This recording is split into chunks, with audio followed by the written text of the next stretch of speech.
इसमें अमृत ज्ञान है, माणिक भगत वैराग।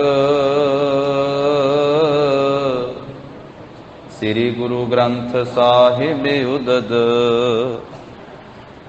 बंदों कार्य अनुराग। एक अंकारा सतगुरु, तेह प्रसाद सच होए।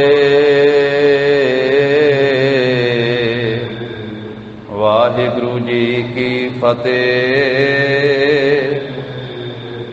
विघ्न विनाशन सोए। वाहिगुरु जी की फतेह,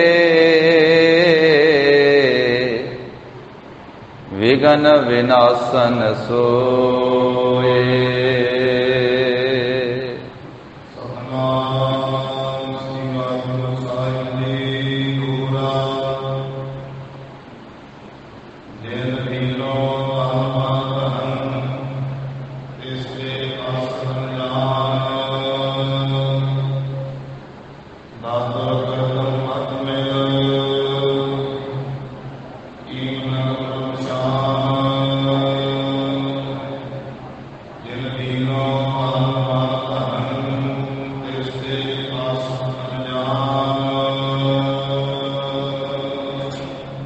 वाहिगुरु जी का खालसा, वाहिगुरु जी की फतेह। जाहर जहूर हाजिर हजूर सर्व कला भरपूर, दसां पातशाहियां दी जोत। धन श्री गुरु ग्रंथ साहिब जी महाराज, सतगुरां दी अपर अपार किरपा रहमत दा सदका। जगत गुरु जाहर पीर जगत गुर बाबा, धन धन श्री गुरु नानक देव साहिब जी महाराज। सतगुरां दे पावन पवित्र अस्थान सचखंड दरबार गुरुद्वारा श्री बेर साहिब जी विखे पूर्णमाशी दे दिहाड़े ते गुरु चरनां दी हाजरी भर रही गुरु की साजी नवाजी हुई साध संगत जी। गरीब नवाज सतगुरां ने कृपा कीती है, अपने अमृतमयी दर्शन बख्शिश कीते। सत संगत दा अमोलक सुभागा समा प्राप्त होया है। लड़ीवार रूप विच जगत गुरु धन धन श्री गुरु नानक देव साहिब महाराज जी का पावन इतिहास जो मुढ़ तो ही आरंभ होया है सरवण कर रहे हाँ। 6 साल की शरीर कारबला है जगत गुरु जी की। राय भोए की तलवंडी दे विच पिता मेहता कल्याण चंद जी वालों आप जी नूं गोपाल पांधे पास पढ़न वास्ते बैठाया गया। पहले दिन जो गोपाल पांधे ने पढ़ाया आप जी ने पढ़िया, दूजे दिन कुछ नहीं पढ़ते चुप करके बैठे हुए आ। गोपाल पांधे ने बड़ा यतन किया, फिर महाराज साहब जी ने आख्या पांधा जी तुसीं पढ़े हो जो मैनू पढ़ाउणा चाहुंदे हो, वो विद्या पढ़ाओ जिस नाल लेखा ही मुक जाए, जो बुद्धिवान लोगों के काम आने वाली विद्या है। गोपाल पांधा हैरान होया, उन्हें आख्या वो केड़ी विद्या है। फिर आप जी ने श्री राग का शब्द उच्चारण करके उपदेश दिता। श्री राग महल पहला, जाल मोह घस मस कर मत कागद कर सार, भाव कलम कर चित लेखारी गुरपुछ लिख विचार, लिख नाम सालाह लिख लिख अंत न पारा वार। बाबा एहो लेखा लिख जान, जिथै लेखा मंगीए तिथै होए सच्चा निशान रहाओ। जिथै मिलै वडियाईया सद खुशिया सद चाओ, तिन मुख टिके निकल है जिन मन सच्चा नाओ। कर्म मिलै ता पाईए नाही गली वाओ दुआओ। इत्थों तक साध संगत जी ये विचार कल दे दीवान तक हो चुकी है। जो ये पवित्र शब्द दे दो पदे उन्हां दे अर्थ ਜਿਵੇਂ ਮਹਾਰਾਜ ਸਾਹਿਬ ਜੀ ਨੇ ਗੋਪਾਲ ਪਾਂਧੇ ਨੂੰ ਸਾਰੇ ਸ਼ਬਦ ਦੇ ਅਰਥ ਸੁਣਾਏ ਸੀ, ਸੰਪੂਰਨ ਸ਼ਬਦ ਉਚਾਰਨ ਕਰਕੇ ਕੱਲ ਦੇ ਦੀਵਾਨ ਤੱਕ 2 ਪਦਿਆਂ ਦੀ ਵਿਚਾਰ ਹੋਈ ਸੀ। ਮਹਾਰਾਜ ਸਾਹਿਬ ਜੀ ਨੇ ਜਿਵੇਂ ਗੋਪਾਲ ਪਾਂਧੇ ਨੂੰ ਉਪਦੇਸ਼ ਦਿੱਤਾ, ਉਹਦੇ ਮਨ ਦੇ ਵਿੱਚ ਰੁਚੀ ਪੈਦਾ ਹੋਈ। ਮਹਾਰਾਜ ਸਾਹਿਬ ਜੀ ਨੂੰ ਫੇਰ ਬੇਨਤੀ ਕਰਕੇ ਪੁੱਛਦਾ ਹੈ। ਪਹਿਲਾਂ ਤੇ ਉਸਨੇ ਇਹ ਗੱਲ ਆਖੀ ਸੀ ਕਿ ਮਹਾਰਾਜ, ਮੈਂ ਵੇਖਦਾ ਹਾਂ ਕਿ ਭਾਵੇਂ ਕੋਈ ਸਿਮਰਨ ਕਰਦਾ ਹੈ, ਬੰਦਗੀ ਕਰਦਾ, ਭਾਵੇਂ ਨਹੀਂ ਕਰਦਾ, ਮੌਤ ਤਾਂ ਸਾਰਿਆਂ ਨੂੰ ਇੱਕੋ ਜਿਹੀ ਆਉਂਦੀ ਹੈ। ਮਰਨਾ ਤੇ ਸਾਰਿਆਂ ਦਾ ਇੱਕੋ ਜਿਹਾ ਹੀ ਹੈ, ਸਭ ਨੇ ਸੰਸਾਰ ਤੋਂ ਚਲੇ ਜਾਣਾ। ਤੇ ਮਹਾਰਾਜ ਕਹਿਣ ਲੱਗੇ ਨਹੀਂ, ਇੱਕੋ ਜਿਹਾ ਨਹੀਂ ਹੈ। ਸੰਸਾਰੀ ਤੌਰ ਤੇ ਦਿਸਦਾ ਵੀ ਇੱਕੋ ਜਿਹਾ ਹੈ। ਜਿਨ੍ਹਾਂ ਨੇ ਨਾਮ ਜਪਿਆ ਅੱਗੇ ਉਹਨਾਂ ਨੂੰ ਵਡਿਆਈਆਂ ਮਿਲਦੀਆਂ। ਜਿੱਥੇ ਮਿਲਹਿ ਵਡਿਆਈਆਂ ਸਦ ਖੁਸ਼ੀਆਂ ਸਦ ਚਾਉ। ਜਿਨ੍ਹਾਂ ਨਾਮ ਜਪਿਆ ਹੁੰਦਾ ਨਾ, 3 ਮੁਖ ਟਿੱਕੇ ਨਿਕਲੈ ਜਿਨ ਮਨ ਸੱਚਾ ਨਾਮ। ਜਿਨ੍ਹਾਂ ਦੇ ਮਨ ਵਿੱਚ ਸੱਚਾ ਨਾਮ ਵਸ ਜਾਂਦਾ, ਉਹਨਾਂ ਦੇ ਮੁਖ ਉੱਤੇ, ਮਸਤਕ ਦੇ ਉੱਤੇ ਜਸ ਰੂਪੀ ਟਿੱਕੇ ਨਿਕਲਦੇ ਹਨ। ਤੇ ਵਾਹਿਗੁਰੂ ਜੀ ਦਾ ਨਾਮ ਉਹਦੀ ਦਇਆ ਦੇ ਨਾਲ, ਕਿਰਪਾ ਦੇ ਨਾਲ ਪ੍ਰਾਪਤ ਹੁੰਦਾ ਹੈ। ਕਰਮ ਮਿਲੇ ਤਾਂ ਪਾਈਐ, ਨਾ ਹੀ ਗੱਲੀ ਵਾਓ ਦਵਾਓ। ਨਾਮ ਤੋਂ ਬਿਨਾਂ ਜਿਹੜੀਆਂ ਬਾਕੀ ਫਜ਼ੂਲ ਗੱਲਾਂ ਕਰਨੀਆਂ, ਉਹ ਮਹਾਰਾਜ ਕਹਿੰਦੇ ਐਵੇਂ ਹਵਾ ਦੀ ਤਰ੍ਹਾਂ ਹੀ ਆ, ਵਿਅਰਥ ਹਨ। ਜਿਨ੍ਹਾਂ ਨੇ ਨਾਮ ਜਪਿਆ ਉਹਨਾਂ ਨੂੰ ਅੱਗੇ ਵਡਿਆਈ ਮਿਲਦੀ। ਜਿਨ੍ਹਾਂ ਨੇ ਨਾਮ ਨਹੀਂ ਜਪਿਆ ਉਹਨਾਂ ਨੂੰ ਅੱਗੇ ਦੁੱਖ ਵੀ ਮਿਲਦਾ ਹੈ ਜਮਦੂਤਾਂ ਦੇ ਕੋਲੋਂ। ਨਰਕਾਂ ਵਿੱਚ ਵੀ ਪੈਣਾ ਪੈਂਦਾ ਹੈ, ਵਾਰ-ਵਾਰ ਜੰਮਣਾ ਮਰਨਾ ਵੀ ਪੈਂਦਾ। ਫਿਰ ਗੋਪਾਲ ਪਾਂਧੇ ਨੇ ਇਹ ਬੇਨਤੀ ਕੀਤੀ, ਕਹਿਣ ਲੱਗਾ ਮਹਾਰਾਜ, ਮੇਰੇ ਮਨ ਵਿੱਚ ਇਹ ਵੀ ਵਸਿਆ ਹੋਇਆ ਇਸ ਤਰ੍ਹਾਂ ਦੀ ਵਿਚਾਰ, ਨਾਮ ਤੋਂ, ਨਾਮ ਦੀ ਸ਼ਰਧਾ ਤੋਂ ਮੈਂ ਹੀਣਾ ਹਾਂ ਵੀ ਜਿਹੜੇ ਲੋਕ ਨਾਮ ਜਪਦੇ ਉਹ ਤਾਂ ਗਰੀਬੀ ਦਾ ਜੀਵਨ ਬਤੀਤ ਕਰ ਰਹੇ ਆ, ਤੇ ਜਿਹੜੇ ਨਾਮ ਜਪਦੇ ਨਹੀਂ ਉਹ ਮੌਜਾਂ ਮਾਣਦੇ ਪਏ ਇੱਥੇ, ਉਹ ਐਸ਼ ਆਰਾਮ ਕਰਦੇ। ਤੇ ਜਿਹੜੇ ਨਾਮ ਜਪਦੇ ਆ ਉਹ ਮੈਂ ਵੇਖੇ ਵੀ ਆ ਤੇ ਸੁਣੇ ਵੀ ਆ ਵੀ ਨਾਮ ਜਪਣ ਵਾਲੇ ਜਿਹੜੇ, ਉਹਨਾਂ ਨੇ ਗਰੀਬੀ ਵਰਗਾ ਹੀ ਜੀਵਨ ਜਿਹੜਾ ਹੈ, ਬਹੁਤ ਕੰਗਾਲੀ ਦੇ ਵਿੱਚ, ਗਰੀਬੀ ਦੇ ਵਿੱਚ ਆਪਣਾ ਜੀਵਨ ਬਤੀਤ ਕੀਤਾ। ਉਹਨਾਂ ਨੂੰ ਖਾਣ ਪੀਣ ਪਹਿਨਣ ਵਾਸਤੇ ਵੀ ਬਹੁਤ ਥੋੜ੍ਹਾ ਮਿਲਦਾ। ਇਸ ਤਰ੍ਹਾਂ ਜਿਵੇਂ ਗੋਪਾਲ ਪਾਂਧਾ ਗੁਰੂ ਸਾਹਿਬ ਜੀ ਨੂੰ ਇਹ ਸਵਾਲ ਕਰ ਰਿਹਾ ਹੈ, ਤੇ 6 ਸਾਲ ਦੀ ਸਰੀਰ ਕਾਰਬਲਾ ਦੇ ਵਿੱਚ ਜਗਤ ਗੁਰੂ ਬਾਬਾ ਜੀ, ਇਹ ਪਹਿਲਾ ਹੀ ਸ਼ਬਦ ਮਹਾਰਾਜ ਸਾਹਿਬ ਨੇ ਆਪਣੀ ਰਸਨਾ ਤੋਂ ਉਚਾਰਨ ਕੀਤਾ ਹੈ ਆਪਣੇ ਜੀਵਨ ਦੇ ਵਿੱਚ। ਗੋਪਾਲ ਪਾਂਧੇ ਨੂੰ ਉਪਦੇਸ਼ ਦਿੰਦਿਆਂ ਹੋਇਆਂ 6 ਸਾਲਾਂ ਦੀ ਆਰਬਲਾ ਦੇ ਵਿੱਚ, ਜਿਵੇਂ ਮਹਾਰਾਜ ਸਾਹਿਬ ਜੀ ਹੋਰ ਬਖਸ਼ਿਸ਼ਾਂ ਕਰ ਰਹੇ, ਉਪਦੇਸ਼ ਦੇ ਰਹੇ ਹੋ। ਅੱਜ ਦੇ ਦੀਵਾਨ ਵਿੱਚ ਸਾਧ ਸੰਗਤ ਜੀ ਇਹ ਪ੍ਰਸੰਗ ਦੇ ਵਿੱਚ ਆ ਰਿਹਾ ਹੈ। ਪਹਿਲਾਂ ਗੋਪਾਲ ਪਾਂਧਾ ਮਹਾਰਾਜ ਸਾਹਿਬ ਜੀ ਨੂੰ ਬੇਨਤੀ ਕਰਕੇ ਦੱਸ ਰਿਹਾ ਹੈ। ਸ਼ਰਧਾ ਭਾਵਨਾ ਸਹਿਤ ਜਗਤ ਗੁਰੂ ਧੰਨ ਧੰਨ ਸ੍ਰੀ ਗੁਰੂ ਨਾਨਕ ਦੇਵ ਸਾਹਿਬ ਮਹਾਰਾਜ ਜੀ ਦਾ ਧਿਆਨ ਧਰਦਿਆਂ ਹੋਇਆਂ ਸਰਵਣ ਕਰੀਏ। ਉਚਾਰਨ ਕਰੋ ਜੀ, ਸਤਿਨਾਮ ਸ੍ਰੀ ਵਾਹਿਗੁਰੂ ਸਾਹਿਬ ਜੀ।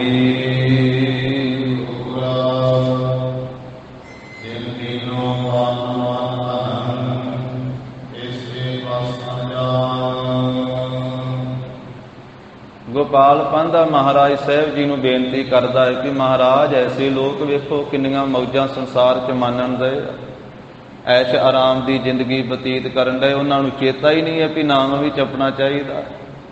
ਕਿ ਜਿਸ ਪਰਮੇਸ਼ਰ ਨੇ ਤਨ ਦਿੱਤਾ ਹੈ, ਮਨ ਦਿੱਤਾ ਹੈ, ਧਨ ਦਿੱਤਾ ਹੈ, ਸਾਰਾ ਕੁਝ ਦਿੱਤਾ, ਉਸ ਪ੍ਰਭੂ ਤੋਂ ਐਸੇ ਅਣਜਾਣ ਹਨ।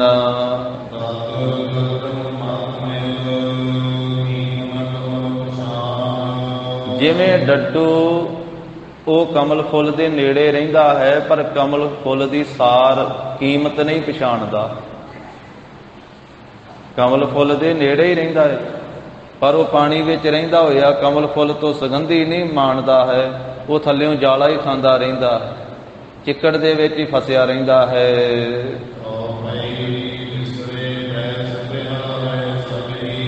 ਤੇ ਇਸ ਤਰ੍ਹਾਂ ਜਿਨ੍ਹਾਂ ਦੀ ਉਮਰ ਸਾਰੀ ਉਮਰ ਨਾਮ ਨੂੰ ਵਿਸਾਰ ਕਰਕੇ ਵਿਸਰਿਆ ਹੋਇਆ ਨਾਮ ਨੂੰ, ਭੁਲਾਇਆ ਹੋਇਆ ਨਾਮ ਨੂੰ ਸਾਰੀ ਉਮਰ ਬੀਤਦੀ ਹੈ। ਮਹਾਰਾਜ, ਜਿਨ੍ਹਾਂ ਲੋਕਾਂ ਨੇ ਕਦੇ ਵੀ ਚਿੱਤ ਵਿੱਚ ਨਾਮ ਨਹੀਂ ਚੇਤੇ ਕੀਤਾ ਹੈ, ਤੇ ਮੈਂ ਵੇਖ ਰਿਹਾ ਹਾਂ ਸੰਸਾਰ ਵਿੱਚ ਉਹ ਲੋਕ ਤਾਂ ਮਹਾਰਾਜ ਸੁੱਖ ਦੇ ਨਾਲ ਆਪਣੀ ਜ਼ਿੰਦਗੀ ਬਤੀਤ ਕਰ ਰਹੇ। ਇਹ ਸਵਾਲ ਜੋ ਗੋਪਾਲ ਪਾਂਧੇ ਨੇ ਕੀਤਾ, ਅੱਜ ਵੀ ਬਹੁਤੇ ਹਿਰਦਿਆਂ ਵਿੱਚ ਇਹ ਸਵਾਲ ਹੈ ਕਿ ਉਹ ਫਲਾਣਾ ਆਦਮੀ ਤੇ ਕਦੀ ਨਾਮ ਭੁੱਲ ਕੇ ਵੀ ਨਹੀਂ ਰਹਿੰਦਾ ਰੱਬ ਦਾ, ਉਹ ਤੇ ਕਦੀ ਗੁਰਦੁਆਰੇ ਆ ਕੇ ਮੱਥਾ ਵੀ ਨਹੀਂ ਟੇਕਦਾ, ਤੇ ਕਹਿੰਦੇ ਉਹ ਤਾਂ ਬੜਾ ਸੁਖੀ ਆ। ਕਹਿੰਦੇ ਵੀ ਉਹ ਫਲਾਣਾ ਜਿਹੜਾ ਵਾ ਉਹ ਤਾਂ ਬੜੇ ਸੁੱਖ ਸਹੂਲਤਾਂ ਭੋਗਦਾ ਫਿਰਦਾ ਵਾ, ਕਹਿੰਦੇ ਕਦੀ ਨਾਮ ਭੁੱਲ ਕੇ ਨਹੀਂ ਲੈਂਦਾ ਰੱਬ ਦਾ। ਇਹੀ ਸਵਾਲ ਗੋਪਾਲ ਪਾਂਧੇ ਨੇ ਕੀਤਾ। ਉਹ ਕਹਿੰਦਾ ਜੀ ਜਿਹੜੇ ਕਦੀ ਭੁੱਲ ਕੇ ਵੀ ਚਿੱਤ ਵਿੱਚ ਚੇਤੇ ਨਹੀਂ ਨਾਮ ਨੂੰ ਕਰਦੇ, ਉਹ ਤਾਂ ਸਾਰੀ ਜ਼ਿੰਦਗੀ ਜਿਹੜੀ ਆਪਣੀ ਹੈ ਸੁੱਖ ਦੇ ਨਾਲ ਬਤੀਤ ਕਰਦੇ ਸੰਸਾਰ ਵਿੱਚ ਰਹਿੰਦਿਆਂ ਹੋਇਆਂ। ਤੇ ਮਹਾਰਾਜ ਉਹਨਾਂ ਨੂੰ ਹਿਰਦੇ ਵਿੱਚ ਅਗਲੇ ਪਾਸੇ ਦੀ ਕੋਈ ਖਬਰਸਾਰ ਹੀ ਨਹੀਂ ਹੈ। ਤੁਸੀਂ ਕਹਿੰਦੇ ਹੋ ਵੀ ਅਗਲਾ ਪਾਸਾ ਵੀ ਹੁੰਦਾ, ਪਰ ਲੋਕ ਦੇ ਵਿੱਚ ਵੀ ਲੇਖਾ ਦੇਣਾ ਪੈਂਦਾ। ਜਿਹੜੇ ਆ ਸੁੱਖ ਦੀ ਜ਼ਿੰਦਗੀ ਸੰਸਾਰ ਵਿੱਚ ਐਸ਼ੋ ਆਰਾਮ ਦੀ ਜ਼ਿੰਦਗੀ ਬਤੀਤ ਕਰਦੇ, ਉਹਨਾਂ ਨੇ ਤਾਂ ਕਦੀ ਭੁੱਲ ਕੇ ਵੀ ਅਗਲੇ ਪਾਸੇ ਦੀ ਖਬਰਸਾਰ ਨਹੀਂ ਰੱਖੀ ਹੈ, ਕਦੀ ਚੇਤਾ ਨਹੀਂ ਕੀਤਾ ਵੀ ਅਗਲੇ ਪਾਸੇ ਵੀ ਕਿਤੇ ਜਾਣਾ, ਪਰਲੋਕ ਵੀ ਹੁੰਦਾ ਹੈ ਕੋਈ। ਮਹਾਰਾਜ ਮੈਨੂੰ ਦੱਸੋ ਵੀ ਇੱਥੇ ਸੰਸਾਰ ਵਿੱਚ ਐਸੇ ਲੋਕ ਫਿਰ ਕਿਉਂ ਸੁੱਖ ਪਾਉਂਦੇ? ਉਹਨਾਂ ਨੂੰ ਸੁੱਖ ਕਿਵੇਂ ਮਿਲਦਾ? ਕਿਹੜੀ ਗੱਲ ਤੋਂ ਮਿਲਦਾ ਹੈ? ਤੇ ਜਿਹੜੇ ਇੱਥੇ ਸੁੱਖ ਨਾਲ ਰਹਿ ਰਹੇ ਆ, ਜਦੋਂ ਅੱਗੇ ਜਾਣਗੇ ਉਹਨਾਂ ਦੇ ਨਾਲ ਕੀ ਬੀਤੇਗਾ, ਉਹਨਾਂ ਦੀ ਕੀ ਹਾਲਤ ਹੋਵੇਗੀ? ਇਹ ਮੇਰੇ ਮਨ ਦੇ ਵਿੱਚ ਦੋ ਸੰਸ਼ੇ ਪੈਦਾ ਹੋਏ। ਪਹਿਲਾ ਤੇ ਕਿ ਜਿਹੜੇ ਨਾਮ ਜਪਦੇ ਪਏ ਉਹ ਤਾਂ ਗਰੀਬੀ ਦਾਵੇ ਦਾ ਜੀਵਨ ਬਤੀਤ ਕਰਦੇ। ਜਿਹੜੇ ਨਾਮ ਜਪਦੇ ਨਹੀਂ ਉਹਨਾਂ ਕੋਲੇ ਪਦਾਰਥ ਵੀ ਬਥੇਰੇ ਆ, ਸਾਧਨ ਸਹੂਲਤਾਂ ਵੀ ਬਥੇਰੀਆਂ, ਉਹ ਸੁੱਖ ਨਾਲ ਐਸ਼ੋ ਆਰਾਮ ਦੀ ਜ਼ਿੰਦਗੀ ਬਤੀਤ ਕਰਦੇ। ਤੇ ਮਹਾਰਾਜ ਇਹਨਾਂ ਦੋਨਾਂ ਦੇ ਨਾਲ ਅੱਗੇ ਕੀ ਹੋਵੇਗਾ? ਜਿਹੜੇ ਨਾਮ ਜਪਦੇ ਆ, ਜਿਹੜੇ ਨਹੀਂ ਜਪਦੇ, ਅੱਗੇ ਉਹਨਾਂ ਦੀ ਕੀ ਹਾਲਤ ਹੋਵੇਗੀ? ਇਹ ਦੋਵੇਂ ਮੇਰੇ ਮਨ ਵਿੱਚ ਸੰਸ਼ੇ ਹਨ। ਹੇ ਦਇਆ ਦੇ ਸਾਗਰ, ਹੇ ਦਇਆ ਦੇ ਖਜ਼ਾਨੇ, ਸ੍ਰੀ ਨਾਨਕ ਜੀ ਆਪ ਜੀ ਇਹ ਦੋਵੇਂ ਮੇਰੇ ਸੰਸ਼ਿਆਂ ਦੇ ਉੱਤਰ ਦੇਣਾ ਕਰੋ।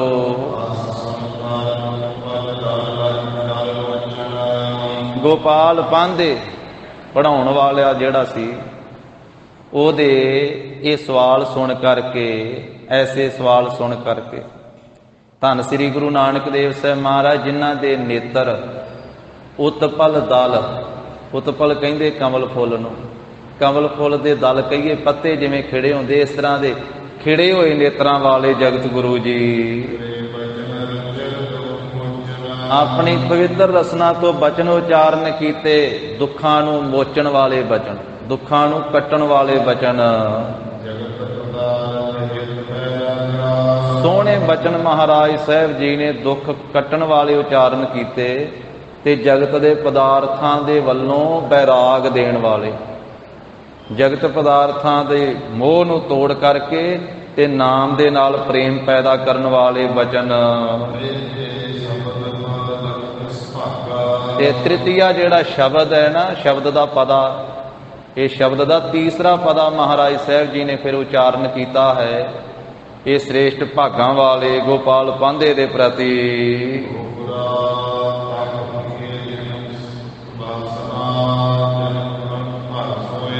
ਤੀਸਰਾ ਪਦਾ ਪੜੋ ਜੀ, ਸ੍ਰੀ ਮੁਖ ਵਾਕ ਉੱਪਰ ਜੋ ਮਹਾਰਾਜ ਦਾ ਬਚਨ।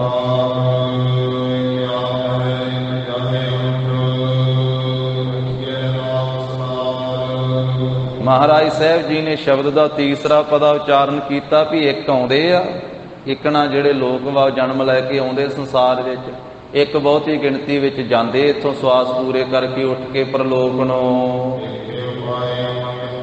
ਰੱਖੀਆ ਹੈ ਨਾਵ ਸਲਾਰ, ਤੇ ਉਹ ਇਕਣਾ ਦੇ ਨਾਮ ਰੱਖੇ ਜਾਂਦੇ ਆ ਸਲਾਰ। ਸਲਾਰ ਕਹਿੰਦੇ ਸਰਦਾਰ ਨੂੰ, ਵੱਡੇ ਵੱਡੇ ਨਾਮ ਰੱਖੇ ਜਾਂਦੇ, ਆਪਣੇ ਆਪ ਨੂੰ ਸਰਦਾਰ ਕਹਾਉਂਦੇ ਹਨ ਇੱਕ ਸੰਸਾਰ ਵਿੱਚ। ਇੱਕ ਉਪਾਏ ਮੰਗਤੇ, ਤੇ ਇਕਣਾ ਨੂੰ ਸੰਸਾਰ ਦੇ ਵਿੱਚ ਮੰਗਤਿਆਂ ਦੇ ਰੂਪ ਵਿੱਚ ਪੈਦਾ ਕੀਤਾ ਕਰਤਾਰ ਨੇ, ਕਿ ਉਹ ਗਰੀਬੀ ਦਾਵੇ ਵਿੱਚ ਪੈਦਾ ਹੋਏ, ਸਾਰੀ ਜ਼ਿੰਦਗੀ ਮੰਗਦਿਆਂ ਹੀ ਲੰਘ ਜਾਂਦੀ ਹੈ। ਤੇ ਇਕਣਾ ਨੂੰ ਵੱਡੇ ਧਨਾੜ ਬਣਾ ਦਿੱਤਾ, ਰਾਜੇ ਮਹਾਰਾਜੇ ਬਣਾ ਦਿੱਤਾ, ਉਹਨਾਂ ਦੇ ਦਰਬਾਰ ਲੱਗਦੇ, ਉਹਨਾਂ ਦੀਆਂ ਕਚਹਿਰੀਆਂ ਲੱਗਦੀਆਂ, ਉਹਨਾਂ ਦੀਆਂ ਸਭਾ ਲੱਗਦੀਆਂ ਹਨ। ਪਰ ਇੱਕ ਗਰੀਬ ਵਾ, ਇੱਕ ਅਮੀਰ ਵਾ, ਇੱਕ ਮੰਗਤੇ ਆ, ਇੱਕ ਵੱਡੇ ਵੱਡੇ ਦਰਬਾਰਾਂ ਵਾਲੇ ਆ, ਇੱਕ ਇਕਣਾ ਦੇ ਨਾਮ ਸਰਦਾਰ ਵਾ। ਇਹਨਾਂ ਦੋਨਾਂ ਵਿੱਚੋਂ ਕਿਹੜੇ ਮਹਾਨ ਵਾ? ਜਦੋਂ ਆਪਣਾ ਜੀਵਨ ਬਤੀਤ ਕਰਕੇ ਅੱਗੇ ਜਾਣਗੇ ਨਾ, ਫਿਰ ਜਾਣਿਆ ਜਾਵੇਗਾ ਕਿਹੜੇ ਕੱਚੇ ਆ, ਕਿਹੜੇ ਪੱਕੇ ਆ, ਕਿਹੜੇ ਸੱਚੇ ਆ, ਕਿਹੜੇ ਝੂਠੇ ਆ। ਅੱਗੇ ਗਿਆ ਜਾਣੀਏ, ਜਦੋਂ ਅੱਗੇ ਜਾਣਗੇ ਉੱਥੇ ਪਤਾ ਲੱਗੇਗਾ। ਇੱਥੇ ਨਹੀਂ ਕੋਈ ਪਤਾ ਲੱਗਦਾ। ਇੱਥੇ ਤੇ ਸਾਰਿਆਂ ਨੂੰ ਸਵਰਗਵਾਸੀ ਕਹਿ ਦਿੰਦੇ ਆ। ਕੋਈ ਚੜ੍ਹਾਈ ਕਰ ਜਾਵੇ ਨਾ, ਇੱਕ ਤਾਂ ਨਵਾਂ ਹੀ ਰੀਤੀ ਰਿਵਾਜ ਚੱਲਿਆ, ਹੁਣ ਜੇ ਹੀ ਚੱਲਿਆ। ਮਰਿਆਦਾ ਤੇ ਗੁਰੂ ਘਰ ਦੀ ਇਹ ਆ, ਕੋਈ ਪੁਰਾਣੀ ਚੜ੍ਹਾਈ ਕਰ ਜਾਵੇ, ਉਹਦੇ ਪ੍ਰਤੀ ਸ੍ਰੀ ਸਹਿਜ ਪਾਠ ਕੀਤਾ ਜਾਵੇ ਜਾਂ ਅਖੰਡ ਪਾਠ ਸਾਹਿਬ ਕੀਤਾ ਜਾਵੇ। ਉਸ ਤੋਂ ਬਾਅਦ ਗੁਰਬਾਣੀ ਦਾ ਕੀਰਤਨ ਹੋਵੇ ਤੇ ਗੁਰਬਾਣੀ ਦੀ ਕਥਾ ਹੋਵੇ। ਕਥਾ ਕੀਰਤਨ ਦੀ ਮਰਿਆਦਾ ਹੈ। ਅੰਤੇ ਸਤਿਗੁਰ ਬੋਲਿਆ, ਮੈਂ ਪਿਛੈ ਕੀਰਤਨ ਕਰਿਓ ਨਿਰਵਾਣ ਜੀਓ, ਕੇਸੋ ਗੋਪਾਲ ਪੰਡਿਤ ਸੱਦਿਓ, ਹਰ ਹਰ ਕਥਾ ਪੜ੍ਹੈ ਪੁਰਾਣ ਜੀਓ। ਕਥਾ ਕੀਰਤਨ ਹੋਵੇ, ਅਰਦਾਸ ਬੇਨਤੀ ਹੋਵੇ। ਤੇ ਹੁਣ ਉਹਨਾਂ ਸਮਾਂ ਕਥਾ ਕੀਰਤਨ ਨਹੀਂ ਹੁੰਦਾ ਜਿੰਨਾ ਸਮਾਂ ਮਗਰੋਂ ਸ਼ਰਧਾਂਜਲੀਆਂ ਹੀ ਦਿੱਤੀਆਂ ਜਾਂਦੀਆਂ। ਇੰਨੇ ਝੂਠ ਮਾਰੇ ਜਾਂਦੇ, ਕੋਈ ਹਿਸਾਬ ਨਹੀਂ। ਸੁਣ ਸੁਣ ਕੇ ਲੋਕ ਕੰਨਾਂ ਚੁੰਗਲਾਂ ਦਿੰਦੇ ਆ ਵੀ ਇੰਨੇ ਝੂਠ। ਕੋਈ ਜਾਣਦਾ ਵੀ ਨਹੀਂ ਹੁੰਦਾ ਤੇ ਉਹ ਕਹਿੰਦਾ ਵੀ ਮੈਂ ਤਾਂ ਮਾਤਾ ਜੀ ਨੂੰ ਮਿਲਿਆ ਸੀ, ਬੜਾ ਉੱਚਾ ਸੁੱਚਾ ਜੀਵਨ, ਮੈਂ ਬਜ਼ੁਰਗਾਂ ਨੂੰ ਮਿਲਿਆ ਸੀ, ਬੜਾ ਨਿਤਨੇਮ ਕਰਦੇ ਹੁੰਦੇ ਸੀ। ਉਹ ਘਰ ਦੇ ਕਹਿੰਦੇ ਉਹ ਤਾਂ ਸ਼ਰਾਬ ਪੀ ਕੇ ਚੜ੍ਹਾਈ ਕੀਤਾ ਹੈ। ਤੋ ਇਸ ਤਰੀਕੇ ਦੇ ਨਾਲ ਆਪਦੇ ਕੋਲੋਂ ਹੀ ਇਹੋ ਜਿਹੀਆਂ ਗੱਲਾਂ ਬਾਤਾਂ।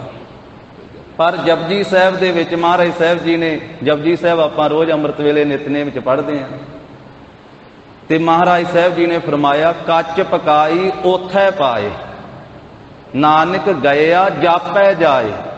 ਕੱਚਾ ਤੇ ਪੱਕਾ ਇੱਥੇ ਨਹੀਂ ਕਿਸੇ ਨੂੰ ਕਿਹਾ ਜਾ ਸਕਦਾ। ਇੱਥੇ ਸੱਚੇ ਨੂੰ ਝੂਠਾ ਵੀ ਕਿਹਾ ਜਾ ਸਕਦਾ, ਸੱਚੇ ਉੱਤੇ ਵੀ ਧੱਬੇ ਲਾਏ ਜਾ ਸਕਦੇ, ਉਹਨੂੰ ਇਸ ਤਰ੍ਹਾਂ ਬਦਨਾਮ ਵੀ ਕੀਤਾ ਜਾ ਸਕਦਾ ਹੈ ਸੱਚੇ ਨੂੰ, ਤੇ ਜਿਹੜਾ ਝੂਠਾ ਉਹਨੂੰ ਸੱਚਾ ਵੀ ਬਣਾਇਆ ਜਾ ਸਕਦਾ ਹੈ। ਪਰ ਮਹਾਰਾਜ ਸਾਹਿਬ ਕਹਿੰਦੇ ਕੱਚਾ ਕੌਣ ਹੈ, ਪੱਕਾ ਕੌਣ ਹੈ, ਉੱਥੇ ਗਿਆ ਪਤਾ ਲੱਗਣਾ। ਕੱਚ ਪਕਾਈ ਉੱਥੇ ਪਾਏ, ਨਾਨਕ ਗਿਆ ਜਾਪੈ ਜਾਏ। ਜਦੋਂ ਗਿਆ ਦਰਗਾਹ ਦੇ ਵਿੱਚ ਉਦੋਂ ਜਾਣਿਆ ਜਾਵੇਗਾ। ਉਂਝ ਸਾਨੂੰ ਆਪ ਨੂੰ ਹੀ ਚਾਹੀਦਾ ਹੈ, ਜਿਸ ਵੇਲੇ ਕੋਈ ਐਸਾ ਸਮਾਗਮ ਹੋਵੇ, ਐਸਾ ਪ੍ਰੋਗਰਾਮ ਘਰ ਦੇ ਵਿੱਚ ਹੋਵੇ, ਤੇ ਉਸ ਵੇਲੇ ਕਥਾ ਕੀਰਤਨ ਤੋਂ ਬਾਅਦ ਸਮੁੱਚਾ ਹੀ ਸਾਰਿਆਂ ਦਾ ਧੰਨਵਾਦ ਕਰ ਦੇਣਾ ਚਾਹੀਦਾ। ਸ਼ਰਧਾਂਜਲੀ ਏਡੋ ਵੱਡੀ ਕੋਈ ਹੈ ਹੀ ਨਹੀਂ। ਜਦੋਂ ਅਰਦਾਸ ਹੋ ਜਾਵੇ, ਅਰਦਾਸ ਤੋਂ ਵੱਡੀ ਕੋਈ ਸ਼ਰਧਾਂਜਲੀ ਨਹੀਂ ਹੈ। ਜਾਂ ਫਿਰ ਗੁਰਮਤ ਦੇ ਅਨੁਸਾਰ ਗੱਲ ਕੀਤੀ ਜਾਵੇ। ਤੋ ਮਹਾਰਾਜ ਸਾਹਿਬ ਸੱਚੇ ਪਾਤਸ਼ਾਹ ਗਰੀਬ ਨਵਾਜ ਕਹਿੰਦੇ ਇਹ ਤੀਸਰੇ ਪਦੇ ਵਿੱਚ ਵੀ ਇਕਣਾ ਨੂੰ ਕਰਤਾਰ ਨੇ ਮੰਗਤਿਆਂ ਰੂਪ ਵਿੱਚ ਪੈਦਾ ਕੀਤਾ। ਇਕਣਾ ਦੇ ਵੱਡੇ ਦਰਬਾਰ ਲੱਗਦੇ ਆ, ਅੱਗੇ ਗਿਆ ਜਾਣੀਐ। ਜਦੋਂ ਅੱਗੇ ਪ੍ਰਲੋਕ ਵਿੱਚ ਜੀਵ ਜਾਵੇਗਾ, ਉੱਥੇ ਜਾਣਿਆ ਜਾਵੇਗਾ ਵੀ ਕੌਣ ਸੱਚਾ ਹੈ। ਉੱਥੇ ਤਾਂ ਨਾਮ ਜਪਣ ਵਾਲਿਆਂ ਦੀ ਮਹਿਮਾ ਹੈ, ਨਾਮ ਜਪਣ ਵਾਲੇ ਹੀ ਮਹਾਨ ਆ। ਨਾਮ ਤੋਂ ਬਿਨਾਂ ਤੇ ਮਹਾਰਾਜ ਕਹਿੰਦੇ ਬੇਕਾਰ, ਵਿਅਰਥ ਹੈ ਜੀਵਨ। ਹੁਣ ਉੱਤਰ ਦੇ ਰਹੇ ਆ ਗੋਪਾਲ ਪਾਂਧੇ ਜੀ ਨੂੰ ਧੰਨ ਸ੍ਰੀ ਗੁਰੂ ਨਾਨਕ ਦੇਵ ਸਾਹਿਬ ਜੀ ਮਹਾਰਾਜ। ਉਹਨੇ ਪੁੱਛਿਆ ਸੀ ਨਾ ਕਿ ਮਹਾਰਾਜ ਜਿਹੜੇ ਨਾਮ ਨਹੀਂ ਜਪਦੇ ਉਹ ਰਾਜ ਭਾਗ ਮਾਣਦੇ ਪਏ ਆ, ਇੱਥੇ ਐਸ਼ ਆਰਾਮ ਦੀ ਜ਼ਿੰਦਗੀ ਬਤੀਤ ਕਰਦੇ ਪਏ ਆ। ਜਿਹੜੇ ਨਾਮ ਜਪਦੇ ਆ ਉਹ ਗਰੀਬੀ ਦਾ ਵਿੱਚ ਜ਼ਿੰਦਗੀ ਕੱਟਦੇ ਫਿਰਦੇ। ਸਤਿਗੁਰੂ ਕਹਿੰਦੇ ਵੀ ਇਹ ਜਿਨ੍ਹਾਂ ਨੂੰ ਰਾਜ ਭਾਗ ਮਿਲੇ ਆ, ਜਿਨ੍ਹਾਂ ਕੋਲੇ ਧਨ ਪਦਾਰਥ ਹੈ ਨਾ, ਇਹਨਾਂ ਨੇ ਪਿੱਛੇ ਤਪ ਕੀਤਾ ਵਾ। ਇਹਨਾਂ ਦਾ ਪੂਰਬਲਾ ਤਪ ਵਾ, ਪੂਰਬਲਾ ਖਾ ਰਹੇ ਆ। ਪਹਿਲਾਂ ਦੀ ਕਮਾਈ ਆਪਣੀ ਖਾ ਰਹੇ, ਹੁਣ ਭਾਵੇਂ ਨਹੀਂ ਨਾ ਕਰ ਰਹੇ, ਪਿਛਲੀ ਇਹਨਾਂ ਦੀ ਕਮਾਈ ਹੈ ਆ। ਤਪ ਕੀ ਹੈ? ਜਿਨ੍ਹਾਂ ਸ਼ਬਾਸ਼ਨਾ ਸਹਿਤ ਬਾਸ਼ਨਾ ਦੇ, ਇਹਨਾਂ ਨੇ ਵਾਸ਼ਨਾ ਹੀ ਇਹ ਰੱਖੀ ਸੀ ਤਪ ਕਰਦੇ ਆ ਪਿਛਲੇ ਜਨਮ ਦੇ ਵਿੱਚ ਵੀ ਸਾਨੂੰ ਧਨ ਪਦਾਰਥ ਮਿਲੇ, ਸਾਨੂੰ ਖੁੱਲੀ ਮਾਇਆ ਮਿਲੇ, ਖੁੰਨੀ ਜ਼ਮੀਨ ਜਾਇਦਾਦ ਮਿਲੇ ਤੇ ਵੱਡਾ ਕਾਰੋਬਾਰ ਮਿਲੇ। ਇਸ ਭਾਵਨਾ ਨੂੰ ਲੈ ਕਰਕੇ ਇਹਨਾਂ ਨੇ ਪਿੱਛੇ ਜੋ ਤਪ ਕੀਤਾ, ਉਸ ਕਿਸੇ ਹੋਰ ਜਨਮ ਵਿੱਚ ਜਿਹੜਾ ਤਪ ਕੀਤਾ ਹੈ, ਉਸ ਤਪ ਦਾ ਵਾਸ਼ਨਾ ਸਹਿਤ ਇੱਛਾ ਰੱਖ ਕੇ ਜਿਹੜਾ ਤਪ ਕੀਤਾ, ਤੇ ਫਿਰ ਦੂਸਰਾ ਜਨਮ ਧਾਰਨ ਕਰਕੇ ਫਿਰ ਉਹਨੂੰ ਉਹ ਤਪ ਦਾ ਫਲ ਰਾਜ ਮਿਲਿਆ। ਤੇ ਜਦੋਂ ਰਾਜ ਭਾਗ ਮਿਲ ਗਿਆ, ਪਦਾਰਥ ਮਿਲ ਗਏ, ਸਭ ਮਾਇਆ ਮਿਲ ਗਈ, ਤੇ ਫਿਰ ਸੰਸਾਰ ਦੇ ਪਦਾਰਥਾਂ ਵਿੱਚ ਫਸ ਗਿਆ ਜੀ। ਮਿਲਿਆ ਸਾਰਾ ਕੁਝ ਤਪ ਦੇ ਬਲ ਦੇ ਨਾਲ, ਪਿੱਛੇ ਤਪ ਕੀਤਾ, ਉਹਦੇ ਕਰਕੇ ਸਾਰਾ ਕੁਝ ਸਾਜੋ ਸਮਾਨ ਤੇ ਰਾਜ ਭਾਗ ਜੱਗ ਵਿੱਚ ਮਿਲਿਆ। ਹੁਣ ਜਦੋਂ ਰਾਜ ਮਿਲ ਗਿਆ, ਸੁੱਖ ਸਹੂਲਤਾਂ ਹੀ ਇੰਨੀਆਂ ਮਿਲ ਗਈਆਂ, ਉਹ ਸੁੱਖ ਸਹੂਲਤਾਂ ਦੇ ਵਿੱਚ ਫਸ ਗਿਆ। ਫਿਰ ਵਿਸ਼ੇ ਵਿਕਾਰਾਂ ਵਿੱਚ ਫਸਿਆ ਰਹਿੰਦਾ ਹੈ, ਖਾਣ ਪੀਣ ਪਹਿਨਣ ਭੋਗਣ ਵਿੱਚ ਫਸਿਆ ਰਹਿੰਦਾ ਹੈ। ਰਾਜ ਭਾਗ ਕਰਦਿਆਂ ਕਦੀ ਸਿਮਰਨ ਭਜਨ ਕਰਦਾ ਹੀ ਨਹੀਂ ਹੈ। ਤੇ ਰਾਜ ਭਾਗ ਤਾਂ ਪਿਛਲੇ ਤਪ ਦਾ ਸਦਕਾ ਮਿਲਿਆ, ਉਹ ਭੋਗ ਕੇ ਜਾਵੇਗਾ। ਪਰ ਉਹ ਜਿੰਨਾ ਪਿੱਛੇ ਕਮਾਇਆ ਸੀ ਉਹ ਸਾਰਾ ਖਰਚ ਲਿਆ, ਤੇ ਬਾਅਦ ਵਿੱਚ ਨਰਕ ਗਮਨ ਪੁਨ ਹੋਏ, ਫਿਰ ਨਰਕਾਂ ਦਾ ਗਾਮੀ ਹੋਵੇਗਾ, ਕਿਉਂਕਿ ਅੱਗੇ ਵਾਸਤੇ ਕੁਝ ਨਹੀਂ ਕੀਤਾ। ਇੱਕ ਨਾਂ ਦਾ ਨਾਮ ਪਾਤਸ਼ਾਹ ਰੱਖਿਆ ਜਾਂਦਾ ਹੈ, ਤੇ ਇੱਕ ਮੰਗਤੇ ਆ ਸੰਸਾਰ ਦੇ ਵਿੱਚ। ਉਹਨਾਂ ਪਾਤਸ਼ਾਹਾਂ ਦੇ ਘਰਾਂ ਦੇ ਵਿੱਚ ਜਾ ਕੇ ਉਹ ਮੰਗ ਕੇ ਗੁਜ਼ਾਰਾ ਕਰਦੇ ਹਨ।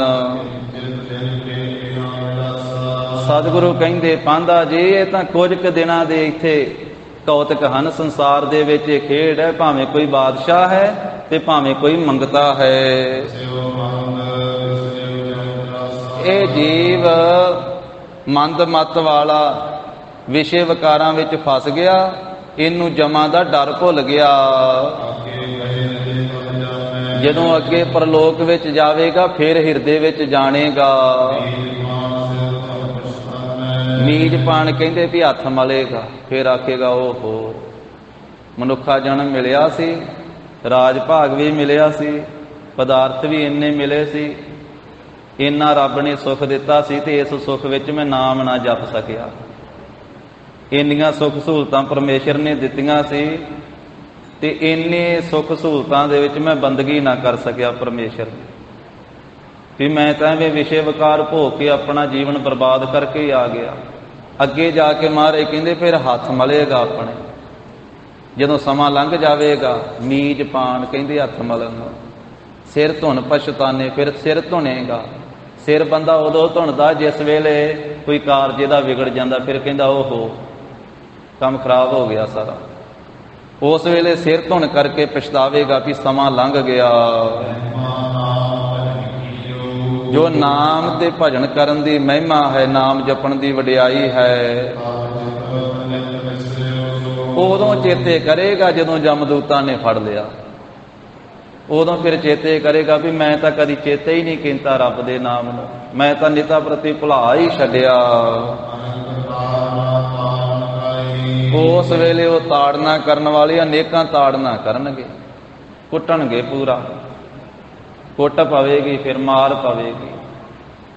ਪਾਪੀ ਕਰਮ ਕਮਾਵਦੇ ਕਰਦੇ ਹਾਏ ਹਾਏ, ਨਾਨਕ ਜਿਉ ਮਥਨ ਮਾਧਾਣੀਆਂ ਤਿਉ ਮਥੇ ਧਰਮ ਰਾਏ।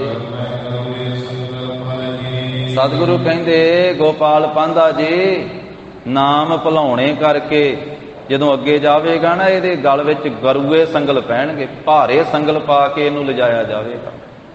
ਗਲ ਸੰਗਲ ਸਿਰ ਮਾਰੇ ਉਭਾਉ, ਗਲ ਵਿੱਚ ਵੱਡੇ ਭਾਰੇ ਸੰਗਲ ਪਾ ਕੇ ਸਿਰ ਵਿੱਚ ਜਮਦੂਤ ਡੰਡੇ ਮਾਰਦੇ ਹੋਏ ਲੈ ਕੇ ਜਾਣਗੇ। ਇੱਥੇ ਵਿਸ਼ੇ ਵਿਕਾਰ ਭੋਗਦਾ ਰਿਹਾ ਨਾ, ਉੱਥੇ ਫਿਰ ਥੰਮ ਤਪਾ ਕਰਕੇ ਨਾ ਤੇ ਕਹਿਣਾ ਵੀ ਇਹਨੂੰ ਜੱਫੀ ਪਾ, ਹੁਣ ਤਪੇ ਹੋਏ ਥੰਮ ਨੂੰ। ਸੰਸਾਰ ਦੇ ਵਿੱਚ ਇਹ ਕੁਝ ਹੀ ਕਰਦਾ ਰਿਹਾ ਸਾਰੀ ਜ਼ਿੰਦਗੀ, ਨਾਮ ਕਦੀ ਜਪਿਆ ਹੀ ਨਹੀਂ, ਤੈਨੂੰ ਇਧਰਲੇ ਪਾਸਿਓਂ ਵੇਲ ਹੀ ਨਹੀਂ ਲੱਗਾ ਤੇਰਾ। ਆ ਤਪੇ ਹੋਏ ਥੰਮ ਦੇ ਨਾਲ ਹੁਣ ਨਾਲ ਲੱਗ, ਤਪਤ ਥੰਮ ਸੋ ਐਂਚ ਲਗਾਵੇਂ। ਫਿਰ ਤਪੇ ਹੋਏ ਥੰਮ ਦੇ ਨਾਲ ਲੱਗਣ ਨੂੰ ਕਿਤੇ ਜੀ ਕਰਦਾ? ਐਂਚ ਨਾ ਮੈਂ ਖਿੱਚ ਕੇ ਲਾਉਣਗੇ, ਫਿਰ ਖਿੱਚ ਕੇ ਵੀ ਆ ਤਪੇ ਹੋਏ ਥੰਮ ਦੇ ਨਾਲ ਪਾਗਲ ਵਕੜੀ ਲੱਗ। ਤੂੰ ਕਦੀ ਬੰਦਗੀ ਨਹੀਂ ਕੀਤੀ, ਕਦੀ ਨਾਮ ਹੀ ਨਹੀਂ ਜਪਿਆ, ਤੈਨੂੰ ਮਨੁੱਖਾ ਜਨਮ ਵਿਸ਼ੇ ਵਿਕਾਰ ਭੋਗਣ ਲਈ ਦਿੱਤਾ ਸੀ, ਤੂੰ ਵਿਸ਼ੇ ਵਿਕਾਰਾਂ ਦੇ ਵਿੱਚ ਹੀ ਗਲਤਾਨ ਹੋ ਰਹੀ ਹੈ। ਗੁਰਬਾਣੀ ਵਿੱਚ ਪੰਕਤੀ ਹੈ, ਪਰ ਤ੍ਰਿਯ ਰਾਵਣ ਜਾਹੇ ਸੇਈ ਤਾ ਲਾਜੀਆ ਹੈ। ਆਖੇ ਪਰਾਏ ਸੰਗ ਕਰਨ ਵਾਲਿਆਂ ਨੂੰ ਦਰਗਾਹ ਵਿੱਚ ਫਿਰ ਤਲਿਆ ਜਾਂਦਾ ਹੈ, ਤਲਿਆ ਜਾਂਦਾ ਹੈ।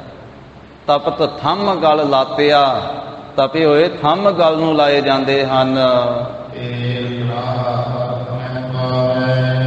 ਤੇ ਤੇਲ ਦਾ ਕੜਾਇਆ ਤਪਾ ਲੈਂਦੇ ਫਿਰ ਉੱਥੇ, ਤੇ ਤਪੇ ਹੋਏ ਤੇਲ ਦੇ ਕੜਾਏ ਦੇ ਵਿੱਚ ਪਾ ਦਿੰਦੇ, ਜਿਵੇਂ ਪਕੌੜੇ ਤਲੇ ਜਾਂਦੇ ਹਨ, ਇਸ ਤਰ੍ਹਾਂ ਤਲ ਦਿੱਤਾ ਜਾਂਦਾ ਹੈ। ਲੋਹੇ ਦੇ ਟੁਕੜੇ, ਛੋਟੇ ਛੋਟੇ ਲੋਹੇ ਦੇ ਟੁਕੜੇ ਨਾ, ਉਹਨਾਂ ਨੂੰ ਅੱਗ ਦੀ ਨਿਆਈ ਹੈ ਲਾਲ ਸੁਰਖ ਕਰ ਲਿਆ ਜਾਂਦਾ ਹੈ। ਨਾਲੇ ਤੇ ਕੁੱਟਦੇ ਆ ਤੇ ਨਾਲੇ ਲੋਹੇ ਦੇ ਟੁਕੜੇ ਮੂੰਹ ਵਿੱਚ ਪਾਉਂਦੇ ਆ ਵੀ ਆਹ ਜਿਹੜੀ ਰਸਨਾ ਸੀ ਤੈਨੂੰ ਨਾਮ ਜਪਣ ਵਾਸਤੇ ਦਿੱਤੀ ਸੀ, ਮੁੱਖ ਨਾਮ ਜਪਣ ਵਾਸਤੇ ਦਿੱਤਾ ਸੀ, ਤੂੰ ਸਾਰੀ ਜ਼ਿੰਦਗੀ ਇਸ ਜੀਵ ਨਾਲ ਝੂਠ ਹੀ ਬੋਲਿਆ, ਨਿੰਦਿਆ ਹੀ ਕੀਤੀ, ਈਰਖਾ ਹੀ ਕੀਤੀ, ਤੇ ਆ ਹੁਣ ਲੋਹੇ ਦੇ ਟੁਕੜੇ ਮੂੰਹ 'ਚ ਪਾ। लोहे के टुकड़े मुख विच पाए जाते, उस वेले अग की तरह लाल करके ते मार पैंदी है। ऐसा भयानक दुख मिलता, दुखी हुंदा, फिर पुकारां करदा, हाय हाय करदा है। उत्थे कोई नहीं सुनदा पुकारां। इत्थे बड़ियां गल्लां बातां बनाउंदा है, बड़ी चलाकी चुस्ती वरतदा है। जे कोई आखे ना भाई साबत सूरत हो, केसा धारी हो, गुरु का अमृत छक, गुरु की सिੱਖੀ धारण कर, ते आपदे कोलों गल्लां बातां बना करके कई तरह के मखौल कर दिंदा है। कहण वाले नूं भी मखौल करदा है, कहंदा कोई गल नहीं, तुहाडा ही पल्ला फड़ के लंघ जावांगे, होर भी कई कुछ कह दिंदा है। तो इस करके महाराज कहंदे उत्थे फिर पुकारां करदा, जदों हाल दुहाई पाउंदा कोई पुकार नहीं सुनदा, कोई इहदी आवाज़ नहीं सुनदा, क्योंकि गुरु साहब ते तां सुनना जे गुरु साहब दी मन्नी होवे, ते कोई सिख कोई महात्मा भी तां सुने जे किसी दा बचन मन्निया होवे। उत्थे फिर कोई नहीं छडाउंदा इसनूं, ऐसी हालत हुंदी है, भयानक दुख मिलदा है। इस तो आदक अनेकां जो नरकां दे दुख हन पांदा जी। जिहड़ा ज्ञान तो हीना, नाम तो हीना जीव है, उसनूं ये नरकां दे दुख पाउणे पैंदे हन। ये सारे दुख उसनूं मिलदे आ जिन्ने नाम नहीं जपिया, जिसने विषय विकार भोगदे ही अपनी जिंदगी बतीत कर दित्ती। विषय विकार भोगदियां सारा जीवन बतीत कर दिता, फिर पछताउंदा है जदों अगे जांदा है। कपड़ रूप सुहावना छड्ड दुनिया अंदर जावना, मंदा चंगा अपना आपे ही कीता पावना। हुक्म किए मन भावदे राहे भीड़ है अगे जावना, नंगा दोजक चालिया तां दिसै खरा डरावना। कर औगण पछतावना, औगण करके पछताउणा पैंदा। ये जिन्नियां दुखां दा इत्थे जिक्र कर रहे हैं ना भी अगे मिलदे आ, ते कईयां दे ख्याल विच ऐसा भी आउंदा भी ये तां जी इतिहास विच आ रहा है, हो सकदा भी अपने कोलों ना बनाई होवे गल, ऐसी भी आउंदी है गल। पर ये सारे दुखां दा जिक्र गुरु ग्रंथ साहिब जी की बाणी के अंदर है। जो बचन इत्थे धन गुरु नानक साहब महाराज साहब जी ने गोपाल पांधे नूं दसे ना, बाबा फरीद साहब जी का बचन पढ़िए ना गुरु की बाणी दे विचों, ते बाबा जी कहंदे भी जिवें वेलणे विच पीड़िया जाता है ना कमाद, इस तरह अगे पीड़दे। जिवें कोल्हू विच तिलां नूं पीड़िया जाता ते तेल कढ़िया जाता, इस तरह अगे पीड़ दिता जाता। जिवें कपाह नूं पिंजे दे विच पिंज दिता जाता, इस तरह अगले पिंजदे आ। फरीदा वेख कपाह है जे थिया, जे सिर थिया तिलाह, कमादा यार कागद कुन्ने कोय लियाह। मंदे अमल करेंदिया यह सजाए दिना, लेखा लिया जाना। ये नहीं भी जे कहण नाल नहीं सरना, कहण नाल नहीं छुटकारा होना भी कह दिता भी आ जग मिठा अगला किन डिठा, खाओ पीओ हंडाओ मौज मेले करो, 4 दिनां दी यह चांदनी ते फिर अंधेरी रात। इस तरह कहण नाल छुटकारा नहीं होना। धन गुरु ग्रंथ साहिब महाराज कहंदे एक एक दिन का हिसाब किताब होना भाई, एक एक दिन का, एक एक रत्ती का, एक एक मासे का, एक एक तोले तोले का हिसाब किताब होना। रत्तियां मासा तोल कढ़ावने आ, लेखा मंगे बाणियां। जिवें बाणियां नहीं पूरा वही खाता कढ़ के हिसाब किताब करदा, 6 महीनों का पूरा खर्चा पट्टा पूरा वेखदा, इस तरह पूरा हिसाब किताब किया जाना। फरीदा 4 गवाया हंड कै, 4 गवाया सम, 4 गवाया हंड कै, 4 गवाया लेखा रब मंगे सिया तू आहो केरे कम, लेखा रब मंगे सिया नानक आखै रे मना, नानक आखै रे मना, नानक आखै रे मना, नानक आखै रे मना। सुनिए सिख सहे, सुनिए सिख सहे,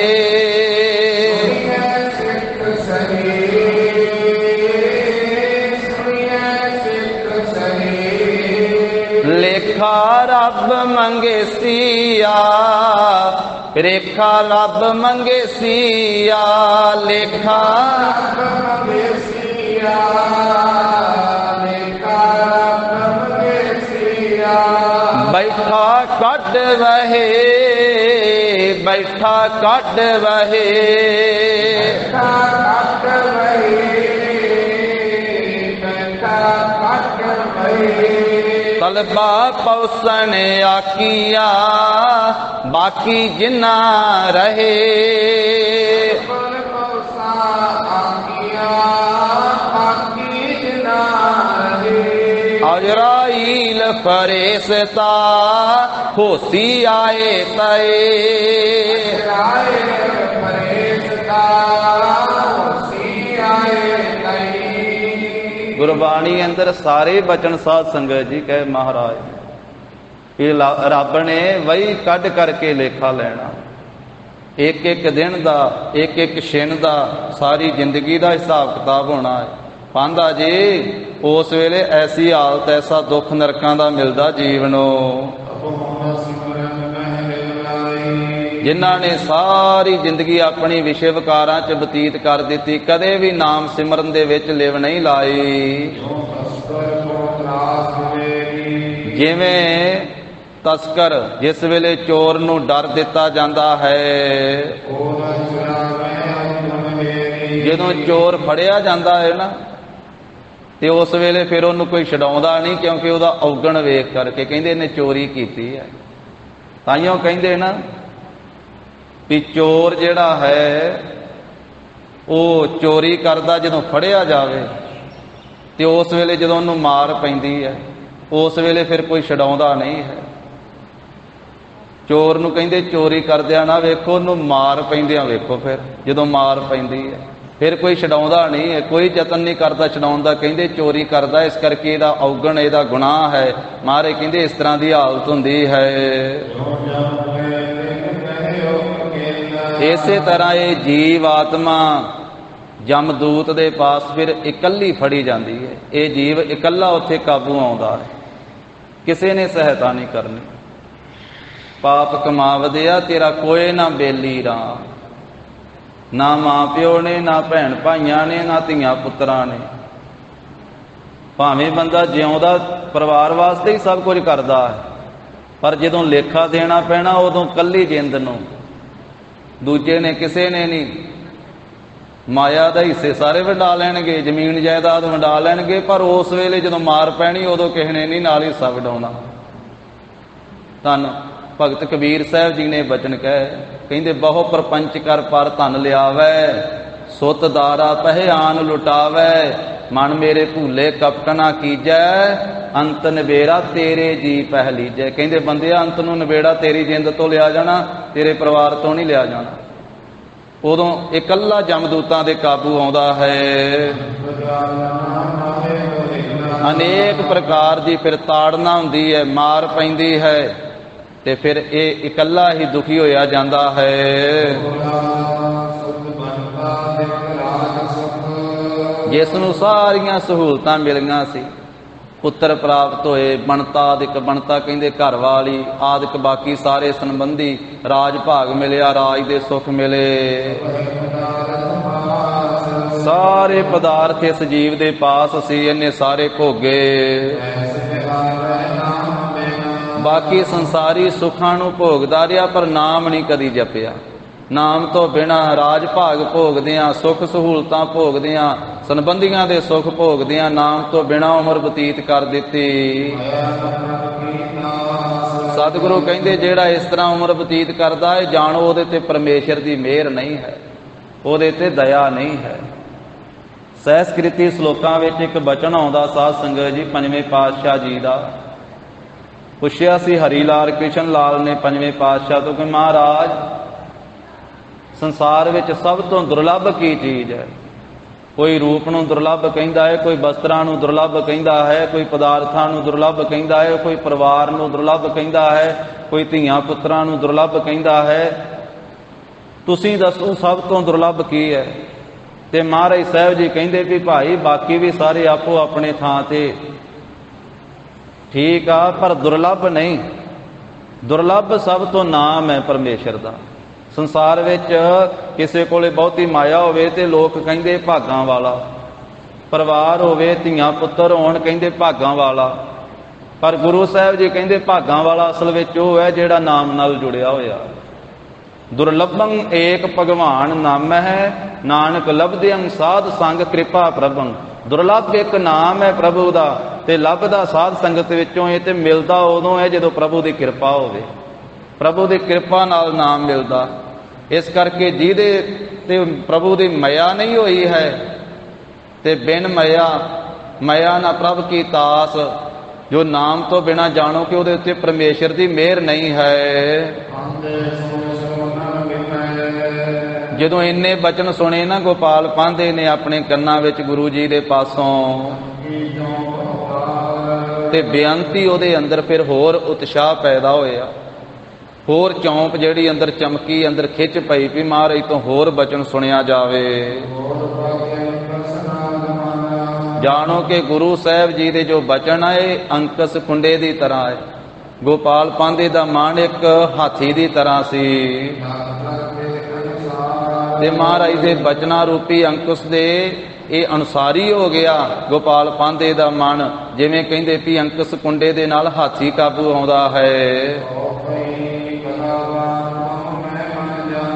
फिर बेनती करन लगा गोपाल पांधा, उस्ताद पढ़ाउण वाला जिसनों महाराज आप पढ़ा रहे आ, वो बेनती करदा महाराज मैं मन विच जाणिया तुसीं ते कलावान हो, आप जी तां शक्तिवान हो। आप जी दे बचन बड़े सोहणे आ, बचन महाराज कल्याण दे दाते, कल्याण देण वाले हन। महाराज एक शंका मेरे मन दे विच है, उस शंके नाल मन शंकित हो रहा है। महाराज मैं आप जी नूं गुरु जाणिया है, ते मैनू उत्तर दिओ जी मेरे शंके दा। ਜਿਹੜੇ ਸੰਸਾਰ ਦੇ ਵਿੱਚ ਆਪਣੇ ਆਪ ਨੂੰ ਸੁਲਤਾਨ ਕਹਾਉਂਦੇ ਆ, ਬਾਦਸ਼ਾਹ ਕਹਾਉਂਦੇ ਆ, ਖਾਨ ਕਹਾਉਂਦੇ ਆ, ਤੇ ਜਿਹੜੇ ਮੋਹ ਦੇ ਵਿੱਚ ਫਸੇ ਹੋਏ ਹਨ, ਜਿਹੜੇ ਕਦੇ ਭੁੱਲ ਕੇ ਵੀ ਨਾਮ ਨਹੀਂ ਜਪਦੇ ਹਨ, ਮਹਾਰਾਜ ਉਹਨਾਂ ਨੂੰ ਫਿਰ ਮਾਲਕ ਪਰਮੇਸ਼ਰ ਡਰ ਕਿਉਂ ਨਹੀਂ ਦਿੰਦਾ ਹੈ? ਐਸੇ ਲੋਕਾਂ ਨੂੰ ਜਿਹੜੇ ਵੱਡੇ ਵੱਡੇ ਧਨਾੜ ਲੋਕ, ਖਾਨ ਪਠਾਨ ਆਪਣੇ ਆਪ ਨੂੰ ਸ਼ਾਹੂਕਾਰ ਕਹਾਉਂਦੇ, ਬਾਦਸ਼ਾਹ ਕਹਾਉਂਦੇ ਹਨ, ਉਹਨਾਂ ਨੂੰ ਭੈ ਕਿਉਂ ਨਹੀਂ ਦਿੰਦਾ ਮਾਲਕ ਪਰਮੇਸ਼ਰ?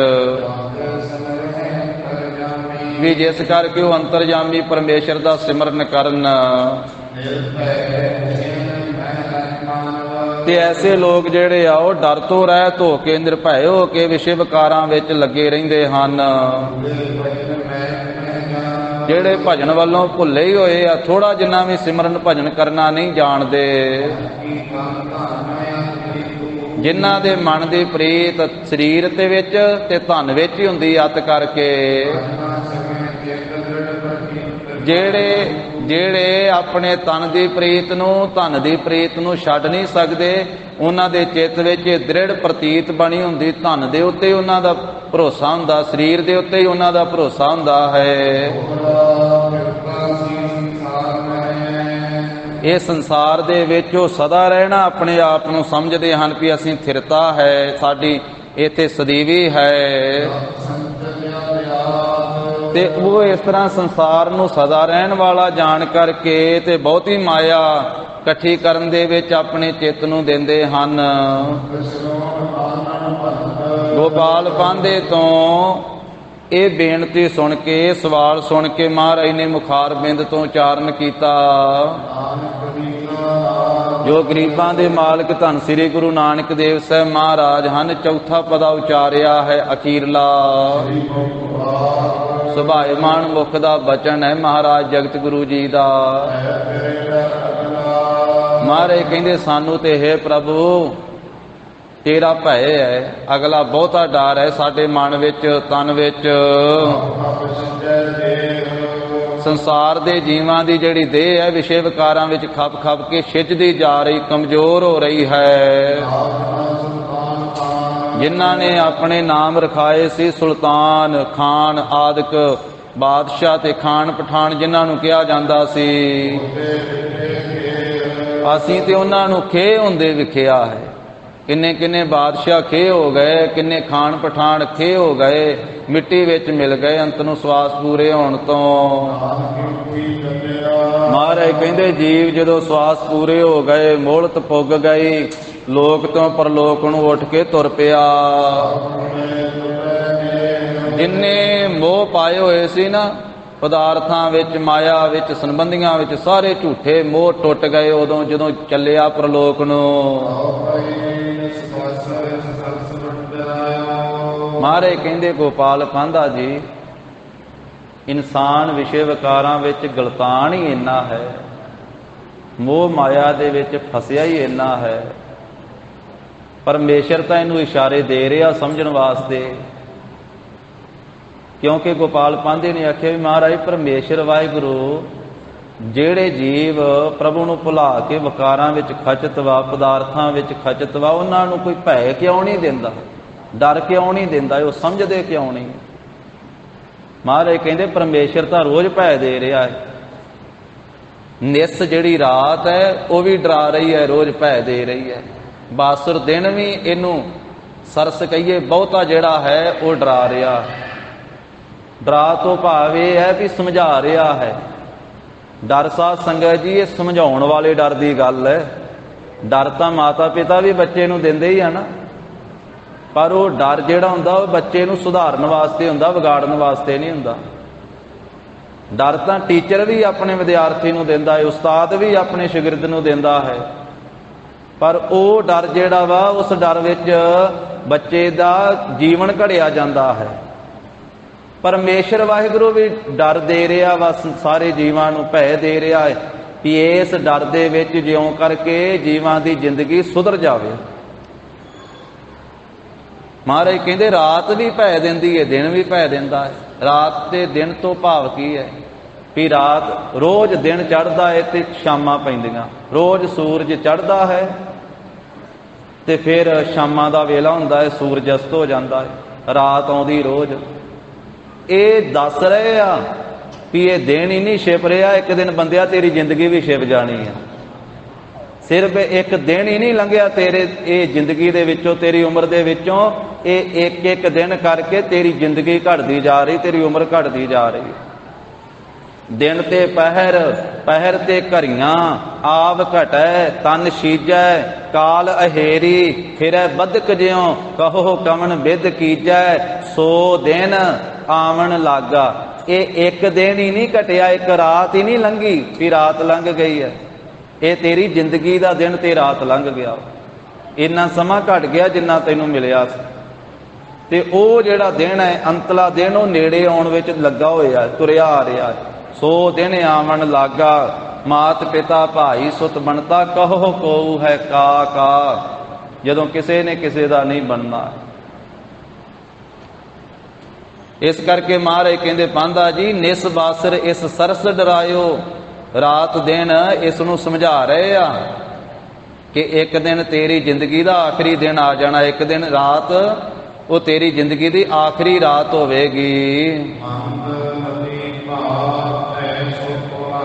ਪਰ ਇਹ ਜੀਵ ਦੀ ਬੁੱਧੀ ਇੰਨੀ ਮੰਦੀ ਹੋ ਗਈ ਹੈ, ਵਿਕਾਰਾਂ ਵਿੱਚ ਉਹਦੇ ਤੇ ਮੈਲ ਹੀ ਇੰਨੀ ਲੱਗ ਗਈ ਹੈ ਕਿ ਇਹਨੇ ਪਰਮੇਸ਼ਰ ਦੇ ਭੈ ਨੂੰ ਭੁਲਾ ਹੀ ਦਿੱਤਾ। ਨਹੀਂ ਤੇ ਹਰ ਇੱਕ ਵਸਤੂ ਸਿੱਖਿਆ ਦੇ ਰਹੀ ਹੈ।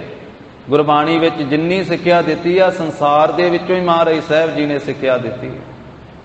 ਸੰਸਾਰ ਦੇ ਵਿੱਚੋਂ ਆ ਚੜ੍ਹਦੇ ਸੂਰਜ ਨੂੰ, ਲਹਿੰਦੇ ਸੂਰਜ ਦਾ ਜ਼ਿਕਰ ਵੀ ਕੀਤਾ ਹੈ।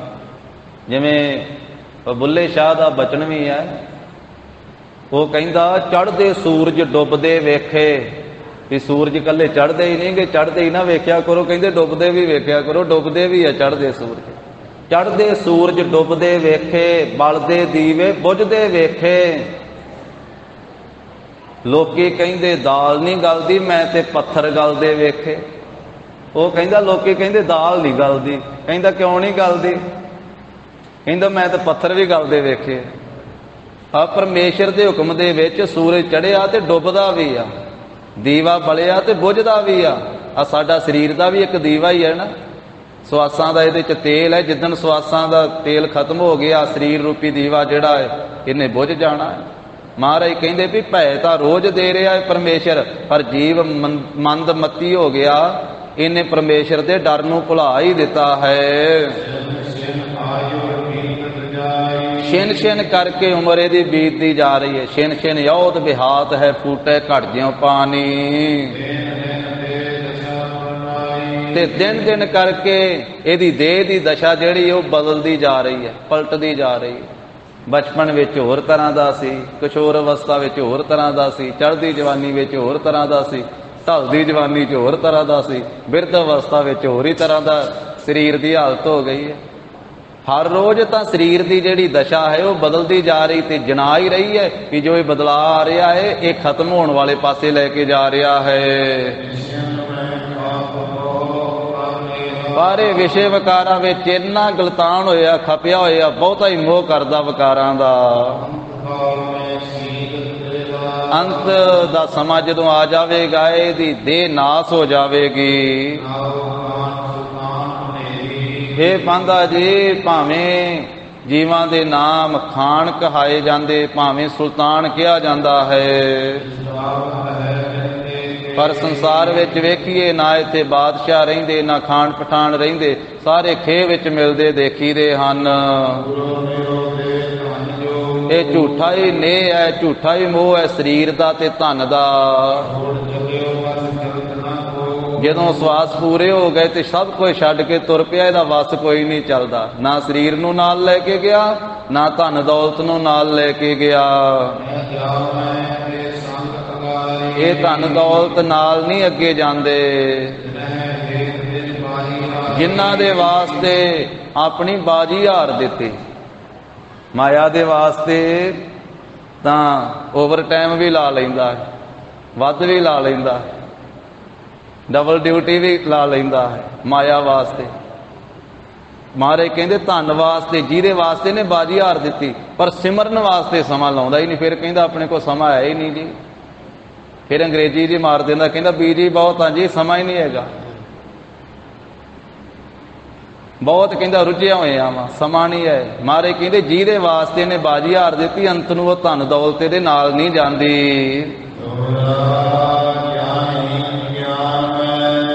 ज्ञान तो हीना हो गया, अज्ञान दे विच खचत हो गया। अपनी मौत नूं ही नहीं जानदा, अपने काल नूं ही नहीं जानदा भी काल ने एक दिन आके दबोच लेना है। महाराज कहंदे जीव की हालत इस तरह की हो गई जिवें कोई अखां तो हीना होवे, जिवें कोई नज़र तो हीना होवे ते सीधा तुरिया जावे। वड्डे असराल दे मूँह विच पैण वास्ते, वड्डे सप दे मूँह विच पैण वास्ते अखां तो हीना, नज़र तो हीना, सीधा तुरिया जावे ते सप दे मूँह विच जाके आप ही पै जावे। इसे तरह काल रूपी सप दे मूँह वाल नूं इह अज्ञानी जीव आप ही तुरिया जा रहा है। इहदे कोले ज्ञान रूपी नज़र नहीं है।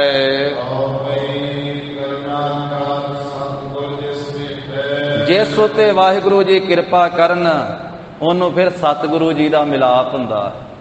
सतगुरु सच्चे गुरु का मिलाप प्रभु की कृपा तो बिना नहीं हुंदा। साध संगत जिन्हां नूं पूरे सतगुरु जी मिल जाण, फिर उन्होंने महाराज नाम नाल जोड़ देंदे, बाणी नाल जोड़ देंदे, सेवा सिमरन नाल जोड़ देंदे आ, ते फिर वो शुभ गुणा का धारनी हो जाता। गुरु की दसी रहत मर्यादा विच चलदा, सिੱਖੀ कमाउंदा, उन्होंने फिर जमा की फेट सट पेट नहीं लगती है, जमा की सट नहीं लगती, जमा की चोट नहीं लगती। इसनूं पूरे सतगुरु मिल जाण। जिन्ना भेटिया मेरा पूरा सतगुरु, तिन हर नाम दृढ़ावे राम राजे, तिसकी तृष्णा भुख सब उतरै। जो हर नाम ध्यावै, जो हर हर नाम ध्याएंदे, तिन जम नेड़ न आवे। जन नानक कहो हर कृपा कर, नित जपै हर नाम करावे। पूरे सतगुरु जी फिर अपना उपदेश दे करके ज्ञान रूपी नेत्र दे देंदे हन। फिर ऐसे गुरमुख नूं, ऐसे जीव नूं काल रूपी सप दा कदे भी भै नहीं रहिंदा, कदे भी डर नहीं रहिंदा है। फिर ऐसे जीव दी लिव मन दी नाम दे विच लग जांदी, जुड़ जांदी है। ਚਿੱਤ ਤੋਂ ਪ੍ਰੀਤ ਐਸੇ ਗੁਰਮੁਖ ਨੇ ਫਿਰ ਸਰੀਰ ਦੀ ਤੇ ਧਨ ਦੀ ਪ੍ਰੀਤ ਛੱਡ ਦਿੱਤੀ। ਉਹ ਫਿਰ ਅਸਲ ਉਹਦੀ ਜਿਹੜੀ ਪ੍ਰੀਤ ਹੈ ਨਾ, ਅੰਦਰਲੀ ਪ੍ਰੀਤ, ਉਹ ਨਾਮ ਨਾਲ ਲੱਗੀ ਰਹਿੰਦੀ ਹੈ। ਇਹ ਨਹੀਂ ਵੀ ਉਹ ਧਰਮ ਦੀ ਕਿਰਤ ਨਹੀਂ ਕਰਦਾ, ਧਨ ਵੀ ਕਮਾਉਂਦਾ ਵਾ ਪਰ ਆਪਣੇ ਹੱਕ ਦਾ, ਧਰਮ ਦੀ ਕਿਰਤ ਦਾ, ਤਨ ਦੀ ਵੀ ਪਾਲਣਾ ਕਰਦਾ ਵਾ, ਸੇਵਾ ਸਿਮਰਨ ਦੇ ਵਿੱਚ ਲਾਉਂਦਾ ਹੈ, ਪਰ ਅਸਲ ਉਹਦੀ ਪ੍ਰੀਤ ਨਾਮ ਨਾਲ ਲੱਗੀ ਰਹਿੰਦੀ ਹੈ। ਉਹ ਤਨ ਧਨ ਦੇ ਮੋਹ ਤੋਂ ਉੱਪਰ ਉੱਠ ਜਾਂਦਾ ਹੈ। ਉਹ ਪਰਮਾਰਥ ਦੇ ਵਿੱਚ ਆਪਣੀ ਨਜ਼ਰ ਲਾਈ ਰੱਖਦਾ ਹੈ, ਪਰਮੇਸ਼ਰ ਦੇ ਵਿੱਚ। ਸੰਸਾਰ ਦੇ ਕੰਮਾਂ ਕਾਰਜਾਂ ਤੋਂ ਉਹਨੇ ਆਪਣੀ ਬਿਰਤੀ ਨੂੰ ਉੱਪਰ ਚੁੱਕ ਲਿਆ, ਕਿਉਂਕਿ ਗੁਰੂ ਸਾਹਿਬ ਨੇ ਉਪਦੇਸ਼ ਦੇ ਦਿੱਤਾ। ਗੁਰੂ ਕੇ ਉਪਦੇਸ਼ ਨਾਲ ਉਸਨੇ ਸਰੀਰ ਤੋਂ ਆਦਿਕ ਸਾਰੇ ਸੰਬੰਧੀ ਤੇ ਆਪਣਾ ਸਰੀਰ ਵੀ ਸਭ ਕੁਝ ਮਿਥਿਆ ਜਾਣ ਲਿਆ ਵੀ ਇਹ ਤਾਂ ਮਿਥੇ ਸਮੇਂ ਵਾਸਤੇ ਮਿਲਿਆ। ਮਿਥਿਆ ਦਾ ਅਰਥ ਹੈ ਝੂਠਾ, ਤੇ ਮਿਥਿਆ ਦਾ ਅਰਥ ਦੂਜਾ ਹੈ ਮਿਥੇ ਹੋਏ ਸਮੇਂ ਵਿੱਚ। ਝੂਠਾ ਤੇ ਹੈ ਹੀ, ਪਰ ਇਹਦਾ ਸਮਾਂ ਵੀ ਮਿਥਿਆ ਹੋਇਆ ਵੀ ਇੰਨਾ ਕੁ ਸਮਾਂ ਹੈ। ਸਾਡੇ ਸਾਰਿਆਂ ਦੇ ਸਰੀਰਾਂ ਦਾ ਸਮਾਂ ਮਿਥਿਆ ਹੋਇਆ, ਜਨਮ ਤੋਂ ਲੈ ਕੇ ਮਰਨ ਤੱਕ ਦੀ ਜਿਹੜਾ ਸਮਾਂ ਹੈ ਨਾ, ਉਹ ਮਿਥਿਆ ਹੋਇਆ। ਕਰਤਾ ਪੁਰਖ ਨੇ ਵੀ ਇੰਨੇ ਦਿਨ, ਇੰਨੇ ਸਵਾਸ, ਇੰਨਾ ਸਮਾਂ ਤੂੰ ਭਾਈ ਵਿਚਰਨਾ। ਲੇਖੈ ਚਾਲੈ ਲੇਖੈ ਬੈਸੇ, ਲੇਖੈ ਲੈਂਦਾ ਸਾਹਾ। ਮਿਥਿਆ ਹੋਇਆ ਸਭ ਕੁਝ, ਮਿਥਿਆ ਝੂਠਾ ਹੈ। ਮਿਥਿਆ ਤਨ ਧਨ ਕੁਟੰਬ ਸਬਾਇਆ, ਮਿਥਿਆ ਹਉਮੈ ਮਮਤਾ ਮਾਇਆ, ਮਿਥਿਆ ਰਾਜ ਜੋਬਨ ਧਨ ਮਾਲ। ਇਹ ਉਹ ਗੁਰਮੁਖ ਨੇ ਸਮਝ ਲਿਆ ਗੁਰੂ ਕੇ ਉਪਦੇਸ਼ ਨਾਲ। ਇਸ ਕਰਕੇ ਮਨ ਚੋਂ ਵਿਸ਼ੇ ਵਿਕਾਰਾਂ ਦੀ ਵਾਸ਼ਨਾ ਹੀ ਉਹਨੇ ਭੁਲਾ ਦਿੱਤੀ। ਹੁਣ ਮਨ ਵਿੱਚ ਸਿਮਰਨ ਦੇ ਨਾਲ ਲਿਵ ਲੱਗੀ ਰਹਿੰਦੀ ਹੈ, ਵਿਸ਼ੇ ਵਿਕਾਰਾਂ ਵੱਲੇ ਧਿਆਨ ਨਹੀਂ ਜਾਂਦਾ ਉਸਦਾ। ਪਹਿਲਾਂ ਜੋ ਆਪਣੇ ਆਤਮ ਸਰੂਪ ਵੱਲੋਂ ਭੁੱਲਿਆ ਹੋਇਆ ਸੀ, ਭੁਲਾਵਾ ਹੋ ਰਿਹਾ ਸੀ, ਹੁਣ ਆਪਣੇ ਆਪੇ ਨੂੰ ਜਾਣਨ ਵਾਸਤੇ, ਆਪਣੇ ਆਪ ਨੂੰ ਸਮਝਣ ਵਾਸਤੇ ਚਿੱਤ ਲਲਚਾਉਂਦਾ ਹੈ ਵੀ ਮੈਂ ਆਪਣੇ ਬਾਰੇ ਜਾਣਾ। ਜਿੰਨਾ ਚਿਰ ਨਾਮ ਤੋਂ ਭੁੱਲਿਆ ਹੋਇਆ ਸੀ ਨਾ, ਉਹਨਾਂ ਚਿਰ ਦੂਜਿਆਂ ਬਾਰੇ ਹੀ ਸਾਰਾ ਸਾਰਾ ਦਿਨ ਜਾਣਦਾ ਰਹਿੰਦਾ ਸੀ ਵੀ ਫਲਾਣਾ ਕੀ ਕਰਦਾ, ਫਲਾਣਾ ਕੀ ਕਰਦਾ, ਦੂਜਾ ਕੀ ਕਰਦਾ। ਜਦੋਂ ਨਾਮ ਨਾਲ ਚਿੱਤ ਜੁੜ ਗਈ, ਚਿੱਤ ਜੁੜ ਗਿਆ, ਫਿਰ ਆਪਣੇ ਬਾਰੇ ਜਾਣਨ ਦਾ ਯਤਨ ਕਰਦਾ ਵੀ ਹੁਣ ਦੂਜਿਆਂ ਬਾਰੇ ਜਾਣਨਾ ਛੱਡੀਏ ਤੇ ਆਪਣੇ ਬਾਰੇ ਜਾਣੀਏ ਕਿ ਮੈਂ ਕਿੱਥੋਂ ਆਇਆ ਤੇ ਕਿੱਥੇ ਜਾਣਾ।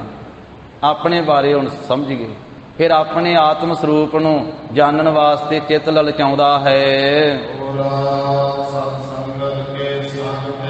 ਫਿਰ ਕਰਦਾ ਹੈ ਸਤ ਸੰਗਤ। ਸਤ ਸੰਗਤ ਦੇ ਵਿੱਚ ਮਿਲਣ ਕਰਕੇ ਜਦੋਂ ਨਾਮ ਜਪਦਾ ਹੈ ਤੇ ਨਾਮ ਦਾ ਅਭਿਆਸ ਜਦੋਂ ਪੱਕਾ ਹੋ ਜਾਂਦਾ ਹੈ,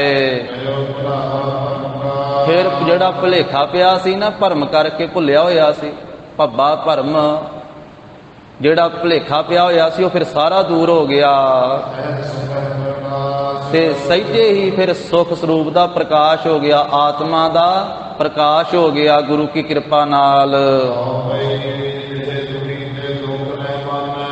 ਫਿਰ ਆਤਮਿਕ ਗਿਆਨੀ ਹੋ ਗਿਆ।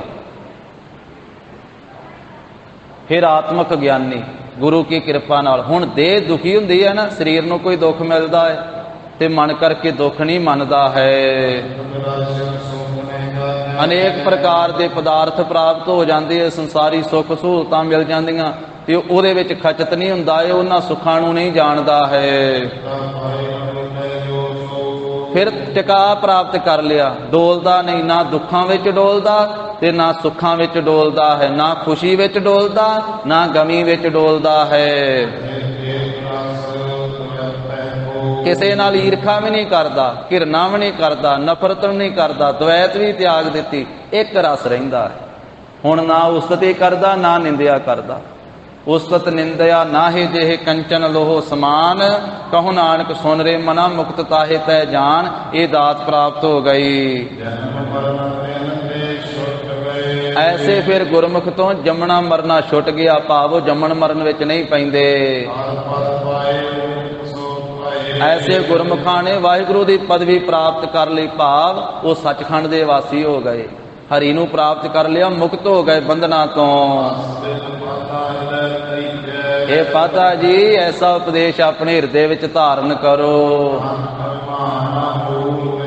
ਇਹ ਸਰੀਰ ਨਾਸਵਾਨ ਹੈ, ਇਹਦਾ ਅਭਿਮਾਨ ਕਦੇ ਵੀ ਨਾ ਕਰੋ, ਕਦਾ ਚਿਤ ਨਾ ਕਰੋ। ਪਰਮੇਸ਼ਰ ਦਾ ਸਿਮਰਨ ਕਰੋ ਤੇ ਹੰਕਾਰ ਨੂੰ ਨਾਸ ਕਰੀਏ, ਤਿਆਗੀਏ। परमेश्वर तो बिना अपनी दृष्टि होर थां ते ना धारण करिए ना टकाइए। पांधा जी अमोलक कठन लभण वाला मनुखा शरीर प्राप्त होया वा, 84 लाख जून दे सरदार बने हो। इस मनुखा जन्म नूं सफला करो सिमरन करके, फिर परमार्थ की प्राप्ति हो जाएगी, प्रभु की प्राप्ति हो जाएगी, मुक्त हो जाओगे, दोबारा जमना नहीं पवेगा। इन्ना उपदेश सुन करके श्री राग दे एक शब्द दा, पूरा उपदेश सुन करके एक शब्द दा साध संगत जी ते गोपाल पांधा महाराज साहब दे चरनी पै गया। उन्हें चरना नूं स्पर्श किया, चरनी नमस्कार करके ते बेनती करन लगा, महाराज मैं बंधना विच पिया होया, माड़ी मत वाला हाँ। आप जी दी जो अवस्था है गति है जानी नहीं जाती। महाराज तुसी ते मुक्ति दाते आप अवतार धर के आए हो परमेश्वर।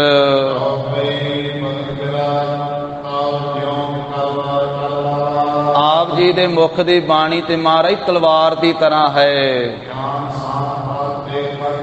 ज्ञान रूपी साण दे उत्ते ला करके ये तिखी कीती हुई है आप जी दी बाणी रूपी तलवार।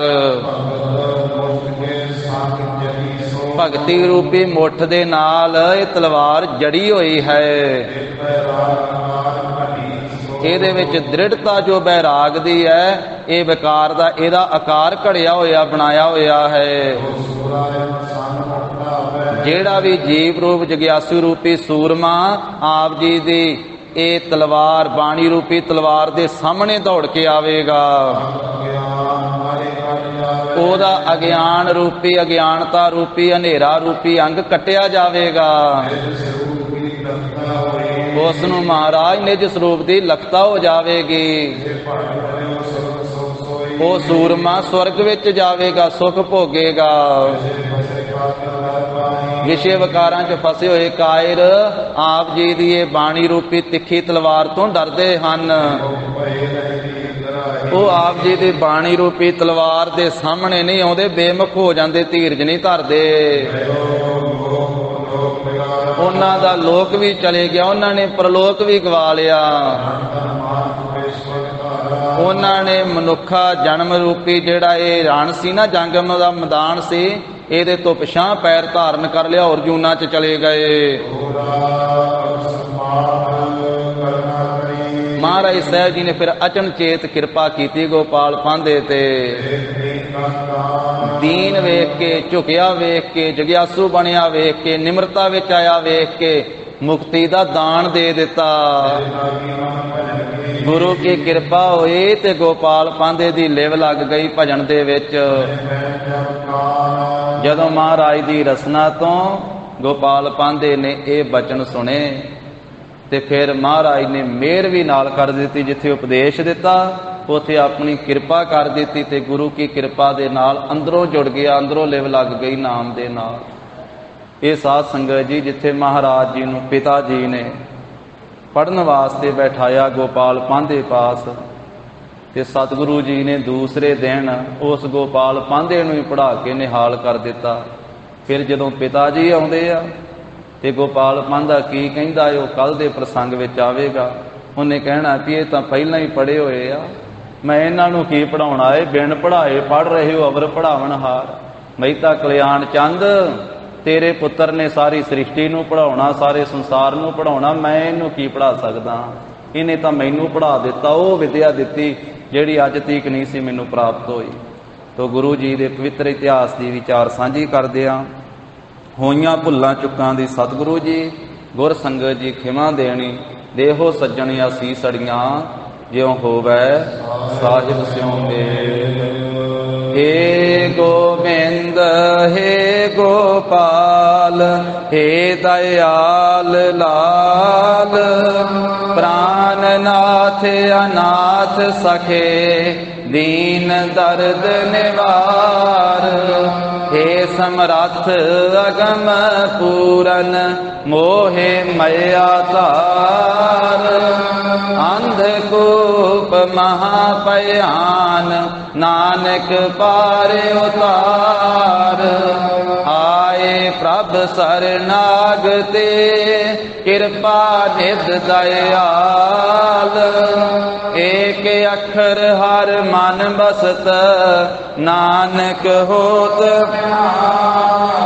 कथा निता प्रत होत है। सुनहु सिंह सुजान, नानक गुर गोबिंद सिंह जी, सदा करे कल्याण।